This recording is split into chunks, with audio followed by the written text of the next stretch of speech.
Ubisoft garners a lot of criticism, usually with good reason, but let's give credit where it's due. Their latest effort, Prince of Persia: The Lost Crown, is excellent. It breathes new life into the long-running Prince of Persia series by reinventing it as a Metroidvania, a 2D action platformer in which you acquire new abilities that allow you to explore the ever-expanding map. This title comes courtesy of Ubisoft Montpellier, the studio responsible for Rayman Origins and Legends, two of the great 2D platformers, maybe ever. And their tight gameplay, imaginative level design, and eye-catching sense of style are on full display. Like Super Metroid, Castlevania Symphony of the Night, and so many others before it, The Lost Crown balances exploration, platforming, puzzle solving, and combat. Interconnected levels provide unique obstacles and mechanics, as well as varied enemy types that help each part of the world feel distinct and memorable. Our protagonist Sargon accrues a deep moveset that includes all of the standard abilities you expect to learn in this type of game, as well as some novel ones. And the combat is a ton of fun. It's fast-paced, visually striking, and challenging without ever feeling unfair. So while The Lost Crown may not be groundbreaking, it delivers everything you could want from a Metroidvania and stands as a shining example of the genre's enduring appeal. Sargon's quest to rescue the abducted Prince of Persia takes him to Mount Kaf, a towering peak covered in the ruins of a once great city. Diversity of environments is key to any great Metroidvania, and The Lost Crown delivers on that front.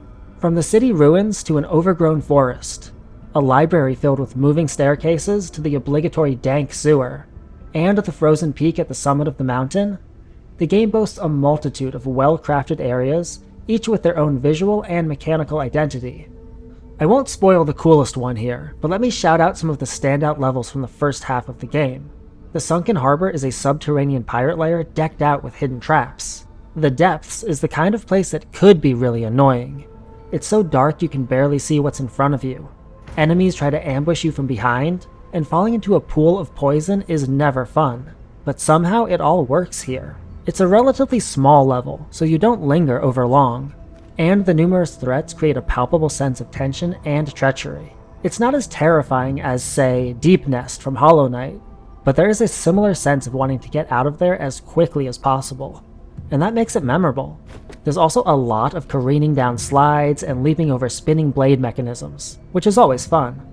On that note, I have to mention the Pit of Eternal Sands. While earlier levels are a bit more combat-heavy, I feel like this is where the game starts to put greater emphasis on intricate platforming challenges. You have these vertical sand flows that slow your fall and are thick enough to jump through. They also tend to be home to giant sandworms. It takes patience to learn the patterns and nail the timing, but bouncing through these sections unscathed is when The Lost Crown is at its best. Like any good Metroidvania, and really any good game, The Lost Crown gets better and better the deeper you get. From the standard jump to air dashes, double jumps, and a grappling hook, traversal feels great. Sargon's movement is quick, responsive, and smooth. Abilities like Clairvoyance, which allows you to essentially manifest platforms in specific locations, and the Shadow, which lets Sargon create a copy of himself and teleport instantaneously to its location, bring plenty of complexity to the mix. The latter's my favorite in the whole game because it's useful for puzzle solving, platforming, and combat. This constant drip feed of new moves ensures that things never feel static or boring. There's always something new to play with. The Lost Crown is pretty long by genre standards. It took me about 23 hours to finish, and another 5 or so after that to unlock the Platinum Trophy. But I never felt like the experience was dragging. In order to progress, you must learn to use all of your abilities in tandem. Some of the optional challenges in particular require a lot of skill, or a lot of patience to overcome. Hopping off walls, manifesting platforms where necessary, and dropping a shadow in a specific location, then teleporting back to it at the precise moment, takes no small amount of physical and mental acuity. Death is commonplace, but the feeling of finally overcoming a sequence you've been working at for 10 to 20 minutes is worth it. The funny thing is, the rewards for these sections are often not super exciting. To me though, it never mattered because just playing is so much fun. That's indicative of great design. I don't need in-game trinkets as a treat. The joy of playing alone is enough. I don't think outstanding combat has always been a hallmark of the Metroidvania genre.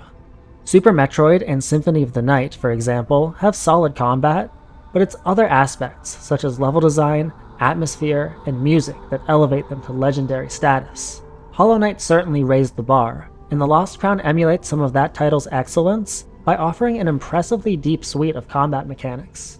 In addition to various sword combos and super attacks, there's an emphasis on dodges and parries. Bosses are punishing, and even run-of-the-mill enemies can cut through your health pretty quickly, so watching for their tails and evading in a timely manner, or better yet, deflecting the incoming strike, is crucial to survival. Parrying is risky though, because if you get the timing wrong, you'll sustain even greater damage than usual. I love this because it boosts the tension and makes successful parries feel even better. On top of all this, you can also counter certain enemy attacks. Doing so results in an insta-kill accompanied by sick animations that never get old. In general, bosses put up a good fight without ever feeling outrageously difficult. You do have to pay attention to patterns and be ready to attack, evade, or parry in order to overcome these encounters, but you don't need to be perfect. I died about 5 or 6 times to the game's toughest bosses, and the only frustration I ever felt was at my own inability to learn from my mistakes. The platforming becomes increasingly punishing the further you progress, but I found the opposite to be true regarding the combat. Maybe it's down to me getting better, but I think it's more likely that upgrading my sword to the max and increasing the number of health potions at my disposal threw off the balance ever so slightly. I was able to power through the final few bosses with relative ease, even when my parry timing wasn't on point. There are multiple difficulty modes available from the outset. I chose to play on normal, so those looking for more pushback might want to start on hard mode. The Lost Crown isn't revolutionary, but that doesn't mean it doesn't have any new ideas. Its standout innovation is the memory shard system, which allows you to take a screenshot that remains on your map until you choose to delete it. It's a wonderful quality of life feature that helps you keep track of obstacles you're not yet able to traverse. For example, early on I kept finding these cracked yellow walls.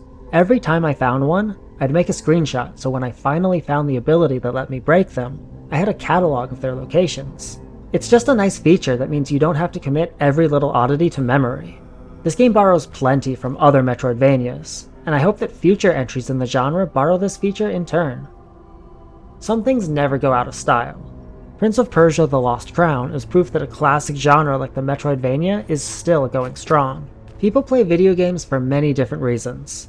To get lost in a world, captivated by a story, or escape from reality. But mostly, we love to play games because they're fun. The Lost Crown is pure video game entertainment.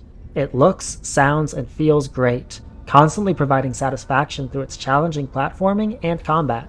It's earned an excellent critical response, and I desperately hope it sells well enough to communicate to Ubisoft, and the games industry at large, that there's a hungry audience for these types of tightly paced, lovingly crafted titles.